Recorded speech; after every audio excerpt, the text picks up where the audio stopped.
Simulan na natin ang balitaan. Narito ang malalaki at makabuluhang balita ngayong araw. Hataw Balita ngayon.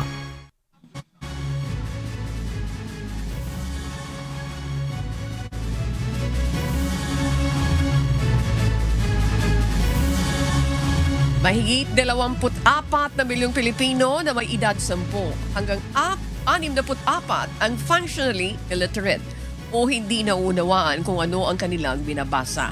Ito ang pahayag ni Senator Sherwin Gatchalian sa pagdinig ng Senate Committee on Basic Education. Ang resulta ng pagdinig ay kasunod ng inilabas na report ng Philippine Statistics Authority 2024 Functional Literacy, Education and Mass Media Survey. Bukod dito, nasa 5.86 million naman sa mga Pinoy ang tinatawag na no read, no write. Ayon sa PSA, ang functional literacy ay mas mataas na antas ng kaalaman kung saan ang isang tao ay may kakayahang magbasa, sumulat, mag-compute at umintindi kumpara sa basic literacy. Hataw Balita ngayon.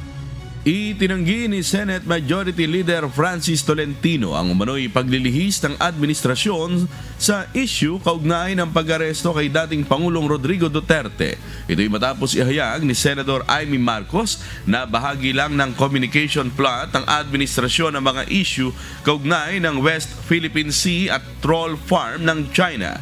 Paglilinaw ni Tolentino, matagal nang usapin ang mga naibunyag niya sa pagdinig ng Senado na isa-isa na rin naisawalat sa mga nagdaang buwan at taon. What I did has nothing to do with the administration. Ako lang po yun. 2023 pa ho yun. Noong nilabas kayo mga pictures ng Sandy Cay, 2023 pa ho yun. Ganong katagal na po ito. Hataw Balita ngayon. Nais ni Vice President Sara Duterte na sampahan ng kaso ang lahat ng sangkot sa pag-aresto sa kanyang amang si dating Pangulong Rodrigo Duterte. Kasong kriminal at administratibo ang inirekomenda ng pangalawang Pangulo para mapanagot ang lahat ng may kagagawan sa umano'y pagdukot sa kanyang ama. Nagpasalamat din si VP Sara kay Senator Amy Marcos sa inisyatibo nitong magbukas ng investigasyon kaugnay ng pangyayari. Hindi naman ikinababahala ni Justice Secretary Crispin Remulla sakaling ang matuloy ang pagsasampa ng kaso. Ngayon gusto namin makita na mafailan ng kaso yung mga tao na may kasalanan sa kung anong nangyari sa pagdukot kay Pangulong Rodrigo Duterte. Opo, unang-una nagpapasalamat ako kay Senator Amy dahil binuksan niya ang pag-uusap kung ano ang ginawa nila, anong mali na ginawa nila kay Pangulong Duterte, ang pangingidnap. Ngayon, kung sasabihin ng administrasyon na hindi iyon nila ginawa at hindi iyon political ang pagkuha nila kay Pangulong Duterte, dapat nakikita natin na may mga kaso ang mga tao nito. Ginawa namin yung dapat gawin at it's for the best, to our best judgment. What's good for the country is what we did. Sir, willing humarap sa ombudsman sa investigation? Of course. Dapat lang. Tinatawag na Oplan Horus. Ang dokumentong ito ay naglalaman ng umano'y planong pagpapabagsak sa mga Duterte na unang nalathala sa pahayagang The Manila Times.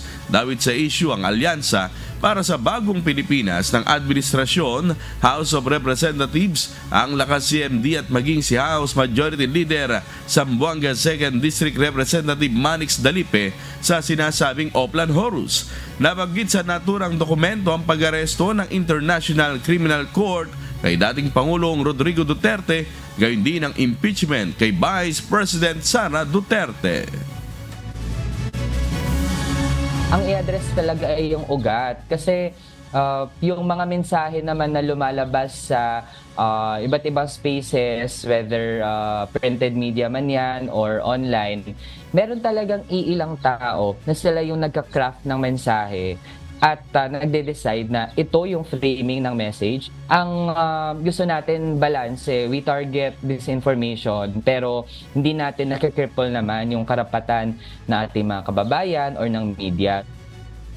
Hataw Balita ngayon. Walang nakuhang datos o nakompromisong sistema ang Chinese na may dalang gamit pang espiya na nahuli kamakailan. Ayon kay Chairman George Erwin Garcia, walang election data na nakalagay sa kanilang main office. Gayunpaman, aminado ang komisyon na nakababahala ang issue ito dahil mismong malapit sa tanggapan ng pamahalaan tulad ng COMELEC nahuli ang suspect. Sa ngayon, naghihintay ang COMELEC sa resulta ng ginagawang investigasyon ng National Bureau of Investigation o NBI. So ginagarantiya po natin walang na-compromise na kahit na anong sistema o kahit anong data ng COMELEC. Kasi kaagad po natin pinaran yan, pinatingnan kaagad kung ano man yung maaaring naapektuhan kung meron man doon sa na-aresto at nakumpiska na yan.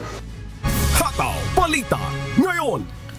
Pinatawa ng disqualification ng Commission on Election si Mayor Matt Erwin Florida ng General Luna sa Quezon Province. Si Florida na tumatakbong kinatawan sa Kongreso ng nasabing lugar ay sangkot sa umano'y vote buying o pamimili ng boto.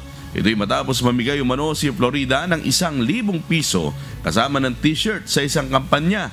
Ayon kay Chairman George Erwin Garcia, ang pagkakadiskwalipika kay Florida ay patunay na seryoso ang komisyon na papanagutin ang mga lumalabag sa mga panuntunan ng halalan. Doon po sa nagdadalawang isip pa kung seryoso ang COMELEC o hindi. Seryoso po ang inyong komisyon. Kandidato po ito for congressman. At hindi po kami nagdi-discriminate. Hindi nga po namin kilala yung mismo mga pangalan na naandun and whatever. Nakabase po ang inyong komisyon sa ebidensyang naipresenta. Hataw Balita ngayon. Nilinaw ng Commission on Elections ng COMELEC na hindi saklaw nag-total ban ang pagbibenta ng 20 pesos na kada kilo ng bigas kapag ito po ay dinaan sa kadiwa stores. Paliwanag ni Chairman George Erwin Garcia, ito naman ay matagal ng programa ng pamahalaan. Ngunit paglilinaw ng COMELEC kung local government units o LGUs ang magbibenta ng bigas, bawal o sakop na ito ng 10-day total ban. Samantala nanindigan naman ang Committee on Kontrabigay ng COMELEC na hindi pwedeng mamahagi ng lahat ng uri ng ayuda mula May 2 hanggang May 12. Wala namang problema kasi yung Kadiwa stores ay kasama sa exemptions na nabigay namin before sa Department of Agriculture. Kung yan ay form ng ayuda, therefore absolutely prohibited dyan sa 10 araw na nakalatag po sa resolution natin. Hataw Balita ngayon. Mas malaki ang malulugi sa pamahalaan kapag hindi na ilabas sa mga stock ng bigas na nasa National Food Authority warehouses. Ito ang katwiran ng Department of Agriculture kaugnay ng ipatutupad na 20 pesos per kilo rice program na magsisimula ngayong araw sa Visayas Region. Ayon kay Agriculture Secretary Francisco Chu Laurel Jr., bagamat may malaking lugi ang pamahalaan sa 20 peso subsidized rice, mas mabuting hakbang ito anya kaysa mabulok at tuloy ang hindi na mapakinabangan pa ang mga bigas. Sa ngayon, kung hindi namin mabenta yan at mabulok yan sa aming warehouses, walang value yan. 3 piso na lang per kilo yan. Hataw Balita ngayon. 17 lugar sa bansa ang inaasahang aabot sa danger level ang heat index o temperaturang nararamdaman ng katawan ngayong araw ng Labor Day. Batay sa pagtaya ng Pag-asa, aabot hanggang 45 degrees Celsius ang heat index sa ilang lugar sa Cavite at Batangas. Habang 44 degrees Celsius naman ang pinakamataas na heat index sa ilang lugar sa Pangasinan, Zambales at sa Pasay City. Ang danger level ng heat index ayon sa Pag-asa ay posibleng maging sanhi ng heat stroke kapag matagal ang exposure sa init ng araw. Payo ng Pag-asa o payo ng ahensya sa publiko, mag-rehydrate at umiwas sa mga outdoor activities hanggat maaari. Hataw Balita ngayon. Sisimulan na ng Special Task Force na binuo ng Land Transportation Franchising Regulatory Board ang pagrerebisa sa mga polisiya kaugnay ng road safety. Ayon kay LTFRB Chair Chopilo Guadis, magsisimula ang pagtalakay sa susunod na linggo. kasama sa task force ang Department of Transportation, LTFRB at ang Land Transportation Office. Nilinaw naman ni Guadis na hindi layo ng pagpupulong ang gumawa ng panibagong polisiya kundi upang pag-ibayuhin lang ang dati nang ipinatutupad. Hataw Balita ngayon. Pinaratangan ng China ang Pilipinas na gumagawa umano ng gulo. Kasunod nito ng pagpapatrolya ng China sa ilang lugar ng South China Sea, kasabay naman ng joint mission ng Pilipinas at Estados Unidos. Mahigit sa 14,000 na Pilipino at US soldiers ang nakilahok sa taunang balikatan joint exercise na magtatapos sa May 9. Hataw Balita ngayon. Sinabi ng Department of National Defense na nire-review na ng ahensya ang mga defense agreements ng Pilipinas sa ibang bansa, lalo na kung ang interes ay hindi tugma sa Pilipinas. Ayon kay Defense Secretary Gilbert Teodoro, sa ngayon ay patuloy ang alliance building sa mga bansa para matukoy kung sino ang sumusuporta pa rin. Sa ngayon naabot sa 50 memoranda of agreements ang under review. Ang ilan ay tungkol sa defense cooperation at exchanges. Hataw Balita ngayon. Iba't ibang approved job order sa healthcare, engineering, hospitality, construction, farming at managerial positions ang iaalok ng Department of Migrant Workers para sa mga Pilipinong nais magtrabaho sa ibang bansa sa Mega Job Fair na isasagawa ngayong araw. Gaganapin ang job fair mamayang alas 10 ng umaga hanggang alas 4 ng hapon sa Mall Atrium, Level 1 ng Robinson's Galleria, Ortigas Center, Quezon City.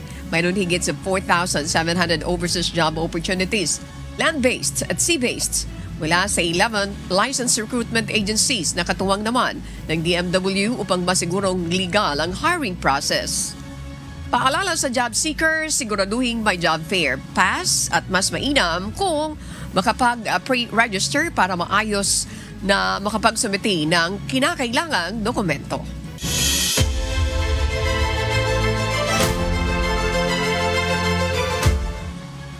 Mabilis na nagtipon ang mga taga-suporta ni dating Pangulong Rodrigo Duterte sa labas ng kanyang bahay sa Davao City upang magbantay matapos mabalitaan ang gagawing raid ng mga otoridad.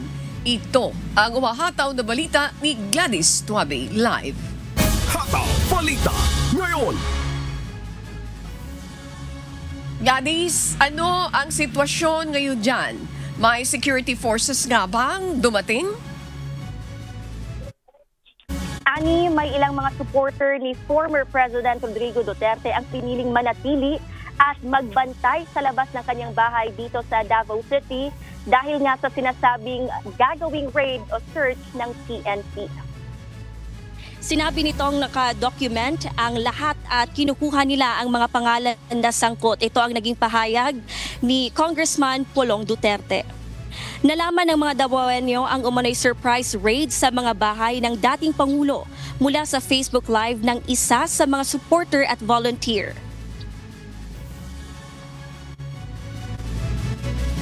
I'm very, very mad because why does it have to be like this? Alam mo yon, but I am very proud na mas in ordinary Davaoenyo, I woke everyone up because that's what Kitty said, call for help. And the only thing that I can do and I can think of was just go live and ask for help. Ayon kay Paulo, nakatanggap umano siya ng tawag mula kay Kitty Duterte na humihingi ng tulong sa mga tao. Aniya ramdam niya ang takot sa pag-uusap nila sa planong pagsalakay sa kanilang mga bahay. Until Miss Kitty Duterte called, siya mismo ang nanawag sa head and we were all there listening. So ano siya na, the first thing that she said, I already left sa house. She's safe, but the houses will be searched. I think the house dun sa isang house and the other and then we're here. But you know, alam mo yung sa boses niya talaga na she was really scared. But she was trying her best to stay calm. Kami, I knew that was something serious. And the last thing I said to her, Kitty, I got you. Sa inilabas na pahayag ni Congressman Paulo Pulong Duterte, kinukundina nito ang panghaharas ng Criminal Investigation and Detection Group sa kanilang pamilya. Aniya 30 CIDG operatives at 90 staff personnel mula sa Luzon ang dumating sa Davao. Ani, gaya ng ating nabanggit kanina, sinabi ni Congressman Paulo na nakadocument ang lahat at kinukuha nila ang mga pangalan na sangkot. Sa huling bahagi ng kanyang naging pahayag, sinabi nitong alam nila kung saan pupunta ang pwersa at marami ang naghihintay. Ani, yan muna ating update mula rito sa Davao City. Balik sa iyo dyan. Maraming salamat, Gladys Toby, live mula sa Davao City. Hataw Balita ngayon. At para po sa mga balita sa iba't ibang panig ng mundo, narito ang ating global correspondent na si Mary Jo Maleriado mula sa Kembangan, Singapore.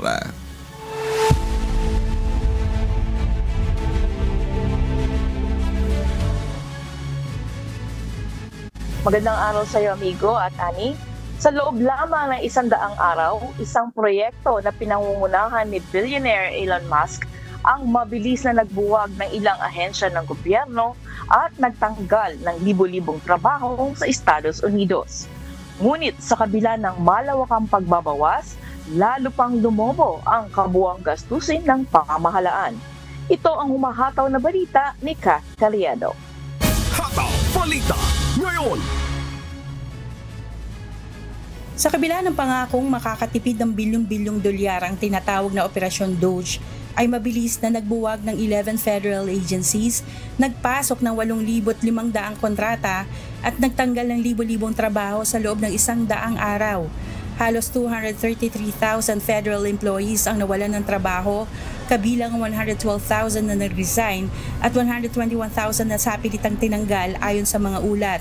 Bumaba ang pondo para sa foreign aid, edukasyon at volunteer programs. Sa Department of Education pa lang, 1,300 ang tinanggal, kung saan 10 bilyong dolyar ang natipid, pinakamalaki sa loob ng 15 taon. Ngunit taliwas sa layunin ng proyekto, 160 bilyong dolyar pa lamang ang nalilikom mula sa target na 2 trilyong dolyar. Samantala, tumaas pa ang kabuuang gastusin ng gobyerno ng 6.3% o 156 na bilyong dolyar sa unang 4 na buwan ng taon. Pinakamalaking bahagi ng gastos ang militar at pambansang programa, habang tuloy ang pagbawas sa foreign aid at edukasyon. Ayon sa Penn Wharton Budget Model, mas malaki pa rin ang paggasta ngayong taon kaysa sa nakaraan sa kabila ng mga tapyas. Pinangunahan ni Elon Musk ang proyekto, kasabay ng kanyang pagiging CEO ng Tesla at SpaceX. Nakipag-ugnayan siya sa mga opisyal ng gabinete at halos walang oversight sa pagpapatupad ng mga hakbang. Isa sa mga unang isinara ay ang US Agency for International Development na nagtanggal ng 10,000 empleyado at nagpahinto sa maraming international programs. Bunsod dito, naharap si Musk sa mga kaso. Pinuna ng Kongreso ang mga epekto ng proyekto at bumaba ang kanyang approval rating na ngayon ay mas mababa pa kaysa kay Pangulong Trump ayon sa mga survey. Kamakailan, inanunsyo ni Musk na babawasan niya ang kanyang papel sa Doge upang muling ituon ang pansin sa Tesla. Giit niya, layunin ng proyekto ang labanan ng katiwalian, pero para sa mga kritiko, ito'y nagdudulot ng kaguluhan at humihina ang mga institusyon. Kat Carriedo, humahataw sa Balita Ngayon. Hataw Balita Ngayon. Nakipagpulong sa mataas na opisyal ng Estados Unidos ang Foreign Minister ng Syria upang talakayin ang sitwasyon sa Syria. Ito ang humahataw na balita ni Imelda Andrada. Hataw Balita Ngayon. Nakipagpulong ang Foreign Minister ng Syria na si Saad al-Shibani sa mga mataas na opisyal ng Estados Unidos noong Martes upang talakayin ang mga prioridad sa kontra-terorismo. Ito rin ang kauna-unahang pagkakataon na nagkita sa Estados Unidos ang isang opisyal ng Amerika at si al-Shibani. Isinagawa ang pulong sa New York dahil hindi pinapayagang maglakbay ang grupo ni al-Shibani sa Washington bunsod ng mga paghihigpit sa visa. Sa kasalukuyan, wala pang detalyeng ibinubunyag kung sino sa mga mataas na opisyal ng Amerika ang nakipagpulong sa opisyal ng Syria. Nais ng gobyerno ng Damascus na ayusin ang ugnayan nito sa Washington at umaasang mawawala na ang mga parusang ipinataw sa Syria. Sa ngayon, maingat na tinatasan ng Estados Unidos ang mga patakaran ng Syria habang hindi pa opisyal na kinikilala ng Washington ang kasalukuyang pamahalaan nito. Imelda Andrada, humahataw sa balita ngayon. Hataw Balita ngayon. Matapos ang malawakang brownout na naranasan sa Iberian Peninsula, ipinahayag ni Spanish Prime Minister Pedro Sanchez na gagawin nila ang lahat ng kinakailangang hakbang upang maiwasan ang katulad na insidente. Ito ang humahataw na balita ni Val Onia. Hataw Balita ngayon. Ipinahayag ni Prime Minister Pedro Sanchez ng Spain na gagawin nila ang lahat ng kinakailangang hakbang upang maiwasan ang panibagong blackout matapos ang malawakang power outage na nagdulot ng aberya sa buong Iberian Peninsula. Ayon kay Portuguese Prime Minister Luis Montenegro, humiling sila sa isang ahensya ng EU na isagawa ang isang independent audit, habang naglunsad naman ang pamahalaan ng Spain ng isang investigative commission upang matukoy ang pinagmulan ng insidente. Batay sa mga ulat ng mga grid operator, 2 disconnection events ang naganap sa mga electrical grid ng rehiyon.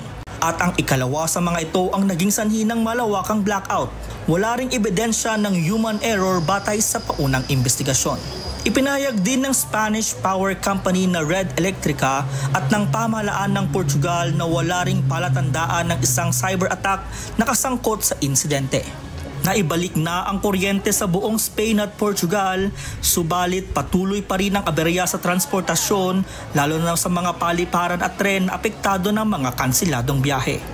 Patuloy ang sinasagawang mga investigasyon sa magkabilang panig upang tuluyang maipaliwanag ang sanhi ng insidente at maiwasan ang pag-ulit nito sa hinaharap. Val Onia, humahataw sa balita ngayon. Hataw Balita ngayon. Ipinahayag ng Justice Minister ng New Zealand kahapon, April 30, na ibabalik nila ang pagbabawal sa mga bilanggo na bumoto. Ito ang humahataw na balita ni Erdy Briones. Hataw Balita ngayon. Inanunsyo ni New Zealand Justice Minister Paul Goldsmith kahapon, Abril 30, na ibabalik na ng pamahalaan ng kabuuang pagbabawal sa pagboto ng mga bilanggo sa bansa. Noong taong 2020, binago ng Labour Party ang nasabing batas na nagbigay ng karapatang bumoto sa mga bilanggong may sentensyang 3 taon pababa.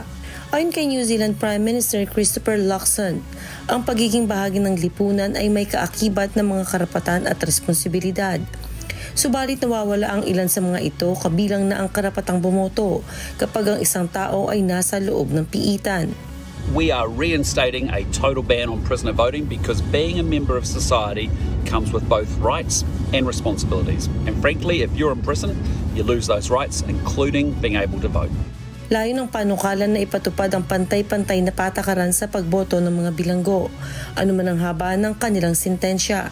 Samantala, hindi saklaw ng panukalang ito ang mga taong nakakulong, ngunit naghihintay pa ng paglilitis o nasa ilalim ng home detention. Gayun din ang mga bilanggo na may sentensyang mas mababa sa 3 taon ay maaari pa ring bumoto sa nalalapit na halalan sa 2026. Inaasahang maisasama ang panukalang ito sa Electoral Amendment Bill na ilalabas sa huling bahagi ng taon. Erly Briones, humahataw sa balita ngayon. Hataw Balita ngayon. Engrandeng ipinagdiwang ng Vietnam ang 50th National Reunification Day anniversary ng bansa. Ang pagdiriwang na ito ay nagpapaalala sa mahalagang yugto ng muling pagkakaisa ng bansa at sumasalamin sa sakripisyo para sa kapayapaan at kaunlaran. Sa kabila ng hamon ng kasaysayan, nagsisilbi itong inspirasyon ng tatag, pagtutulungan at pagmamahal sa bayan tungo sa mas maliwanag na hinaharap. Ito ang humahataw na balita ni Axis Salem. Hataw Balita ngayon.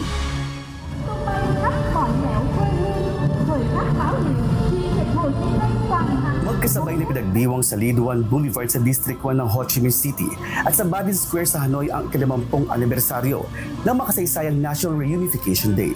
Mahigit 13,000 ang lumahok mula sa iba't ibang sektor ang nagtipon kahapon, April 30, upang makiisa sa pagdiriwang. Nagsimula ang seremonya sa isang tradisyonal na flag raising at 21 gun salute sa Bac ng Wharf. Pinahanga ng Mi-8T, Mi-17 at Mi-171 helicopters kasama ang mga fighter jets ang madla sa kanilang kahanga-hangang aerial display. Tampok sa parada ang mga ceremonial vehicles na may dalang modelo ng national emblem at larawan ni President Ho Chi Minh. Ipinakita rin ang disiplina at pagkakaisa ng mga puwersa ng militar, pulisya at mass organizations sa pamamagitan ng sabay-sabay na pagmamarcha. Tinapos ang selebrasyon sa pamamagitan ng isang makabagong drone show, nagbigay liwanag sa kalangitan ng Ho Chi Minh City.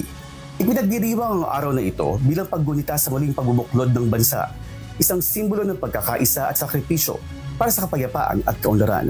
Sa kabila ng mga hamon at pagsubok sa kasaysayan, ang selebrasyong ito ay nagsisilbing paalaala ng kahalagahan ng katatagan, pagtutulungan at pagmamahal sa bayan, mga haliging nagbibigay inspirasyon sa pag-abot ng mas maliwanag na kinabukasan.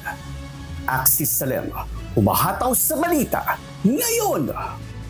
Hataw Balita ngayon! At yan po ang mga balita mula sa iba't ibang panig ng mundo. Mula po dito sa Singapore, ako si Mary Jo Malariado. Magandang araw.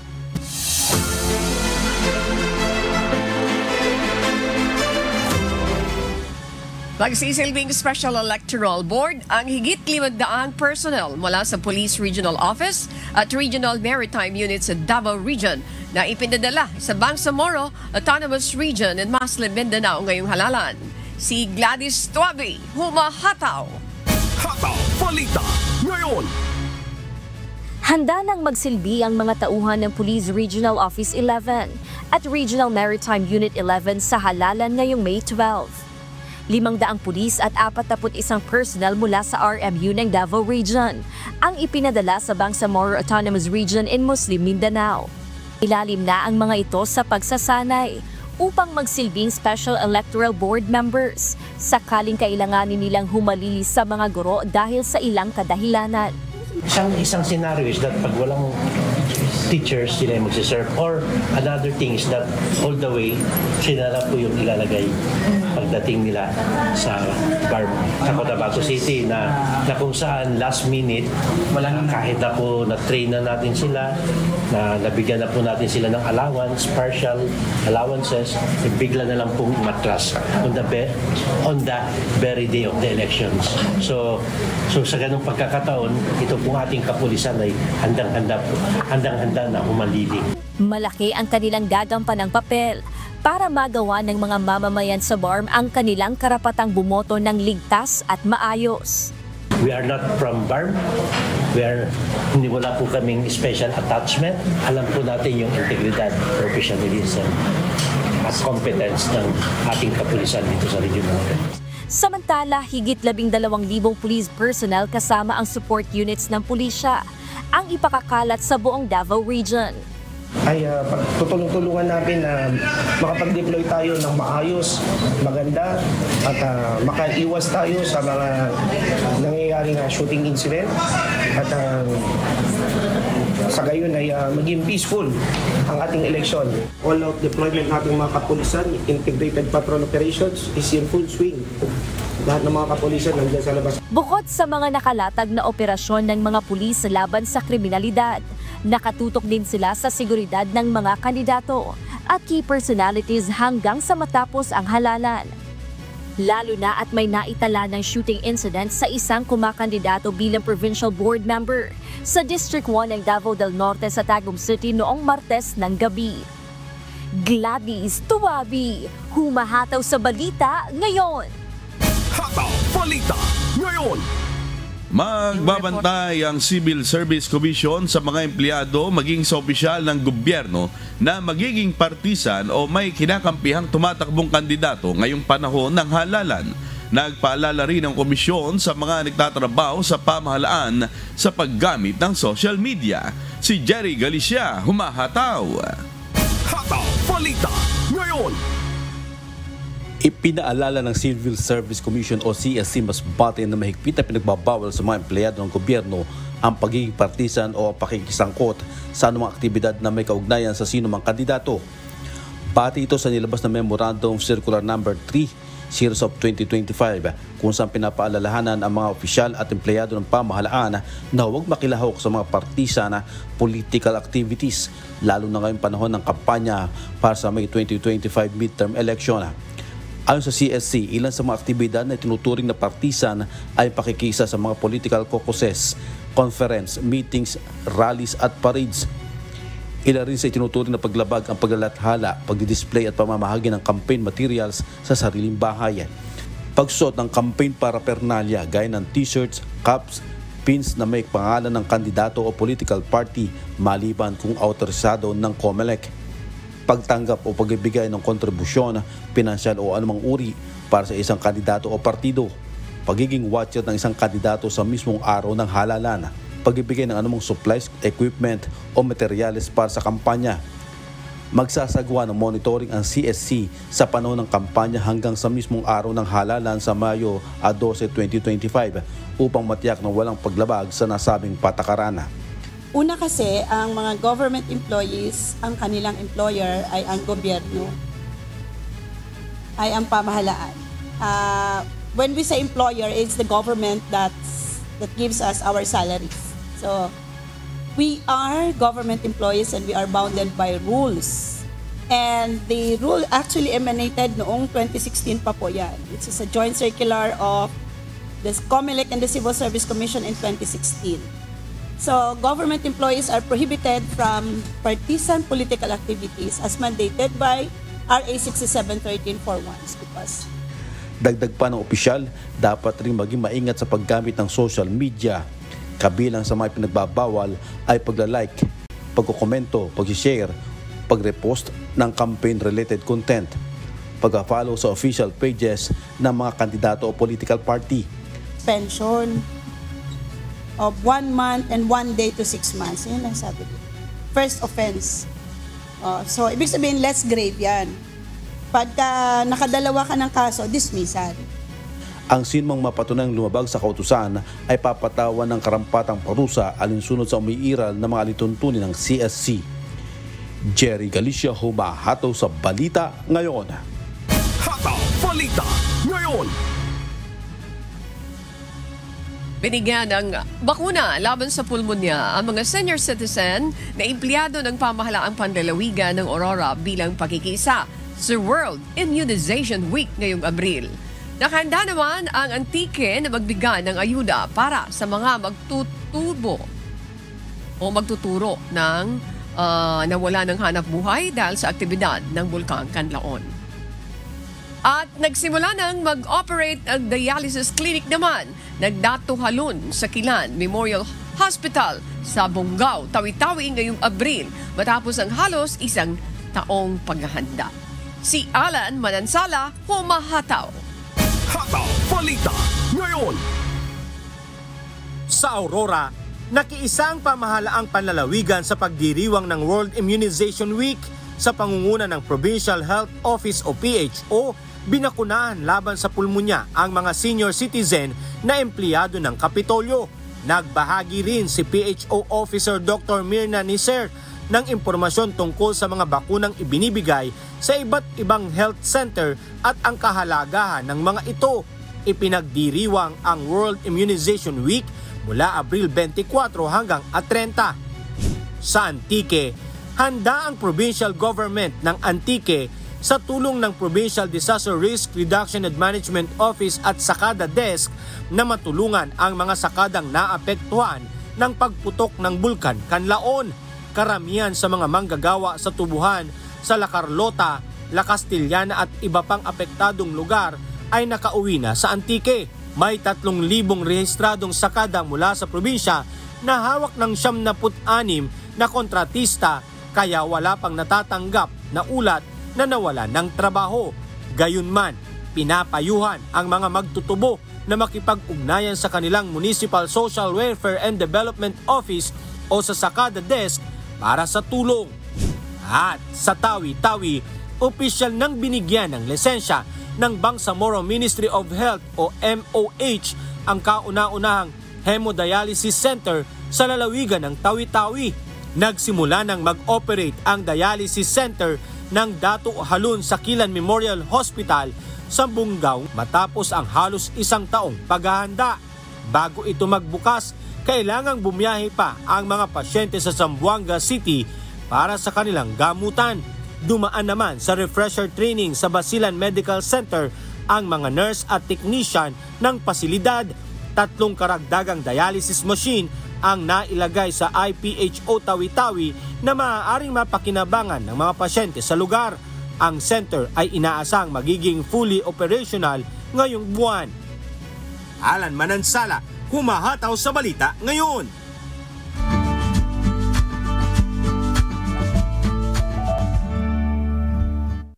Alamin ang magiging lagay ng panahon sa iba't ibang bahagi ng bansa ngayong araw ng Huwebes. Panoorin po natin ang update mula sa Philippine Weather Bureau Pag-asa.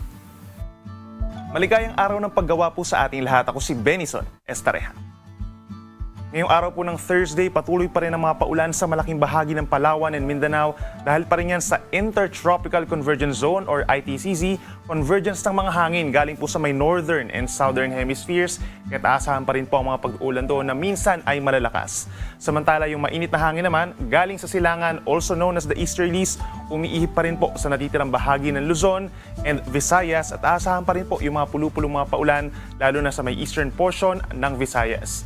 Base sa ating latest satellite animation, meron tayong namamataan ng mga kumpul ng ulap or cloud clusters far east of Mindanao. Ito po yung malapit dito sa may boundary line at yung malayong parte pa ng Mindanao sa labas ng Philippine Area of Responsibility. Yung nasa may boundary line po, possible na may mabuo diyang low pressure area sa susunod na 24 oras or hanggang bukas ng madaling araw.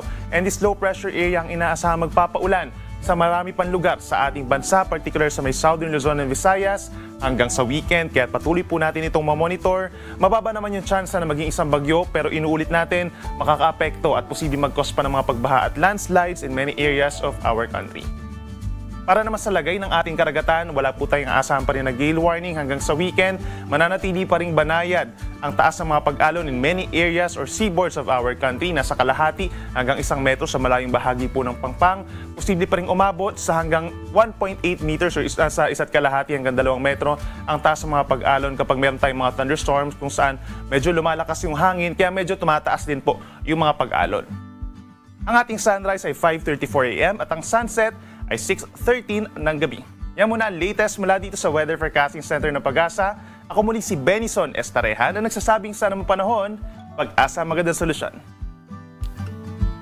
At napanood po natin ang update mula kay Pag-asa Weather Specialist Benison Estareja. Tandaan, sa bawat araw na ating nasisilayan, tayo magpasalamat sa Diyos na may lalang. At mayroon tayong shout out. Gusto ko lang magpasalamat sa lahat po ng nakaalala at bumati sa ating pong Sabat anniversary. At yung mga nagsurpresa po sa ating kagabi. Galing po kasi ako ng kay Drakani kagabi. Pag uwi ko ng bahay, andon nagsasurpresa ang aking may bahay. Si Glenda, ang aming unika iya. Si Elishea, gayon din yung po mga kapatid niyan sa Calamba. Sila Jocelyn Gutierrez, yung kanyang anak, si Alain, sila Brad JJ Yambao, Brad Jassy Mertalia, sila Vivian Reyes, si Budjo, ayan, sila si Ami Liba, sila Jonah, si Jerickson Bunyag, si Christian Lopez, ayan. Ani, ikaw naman. Thank you very much, amigo Sherwin. Again, belated Happy Sabbath po. At syempre mga kasambahay, batiin ko muna yung mga Vice President natin, si BP Bong, si BP Joseph, good morning po, si BP Noli and BP Cherry, kasama dyan si GM J. Eusebio. And of course, si Attorney Ruth Soriano, Attorney Ruth and Attorney Mel, magandang umaga sa lahat natin mga abogado na nanonood at nakikinig.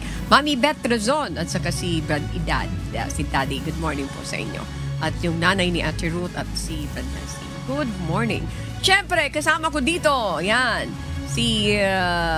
din muna sa studio, si Roland, si Jen, si Adet, good morning, ha? Maaga tayo ngayon, ha? Siyempre, Death and Rap, si Rap, thank you very much. Si Chris, si Justine, si Nars, si Ronald, si Arian, ito yung sa IT natin, si Kerseline, si Conrad, si Sam, of course, si Josa Ibanez. Dito sa studio, narito si Alex Montesa from Masbate, Tracy from Ilocos, Bernie, ang ating pilot, and of course, si Jobert, ayan, si Brad Dante, and of course, si Engineer Edison Ico, si Jericho, si Carl, si Aljan, si Races, ayan.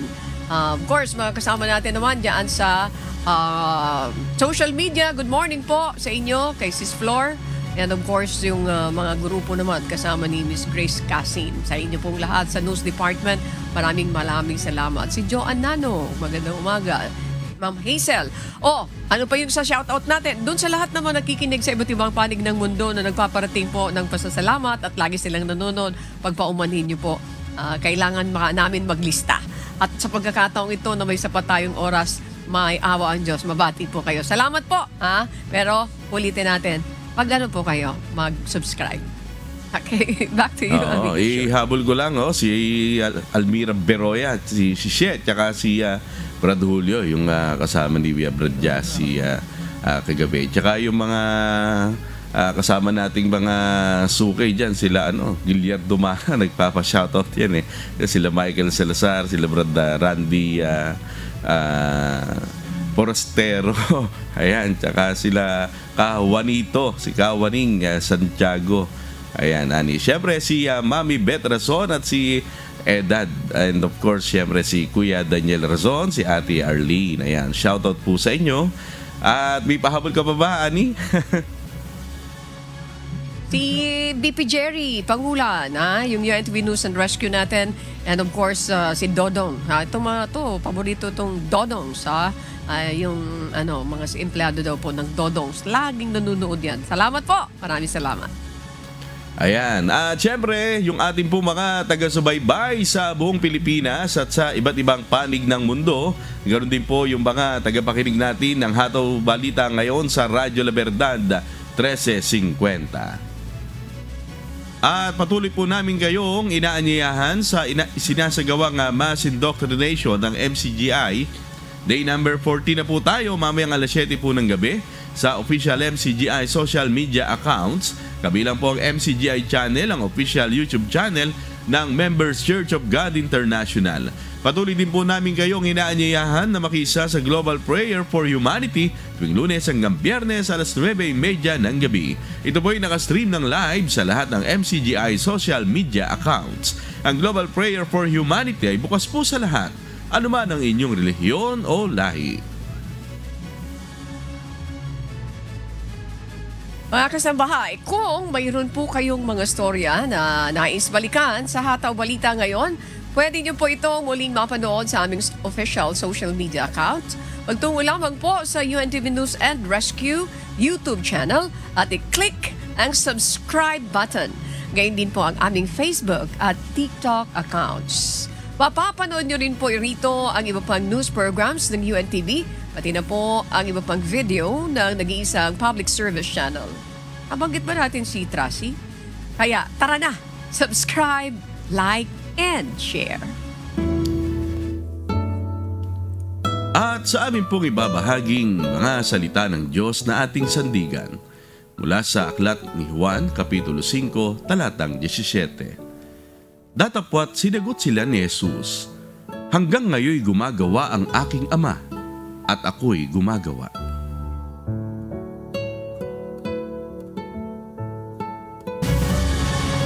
Habol ko si Kuyang Ed Amoroso ng Philippine Star. Ayan, nanonood po sa atin. At yan po ang mga humahataw na balita ngayong umaga ng Huwebes, unang araw sa buwan ng Mayo 2025. Ako po ang inyong amigo, Sherwin Kulubong. Sa ngalan po ng lahat na bumubuo ng UNTV News and Rescue, UNTV Radyo La Verdad 1350 at ang ating mga correspondent mula sa Pilipinas at sa iba't ibang panig ng mundo. Ako naman po si Annie Renton. At dito sa UNTV at UNTV Radyo La Verdad 1350, Diyos ang aming sandigan, serbisyo publiko ang aming pinahahalagahan. Susunod na po ang Good Morning Kuya. Salamat po sa Diyos at magandang umaga.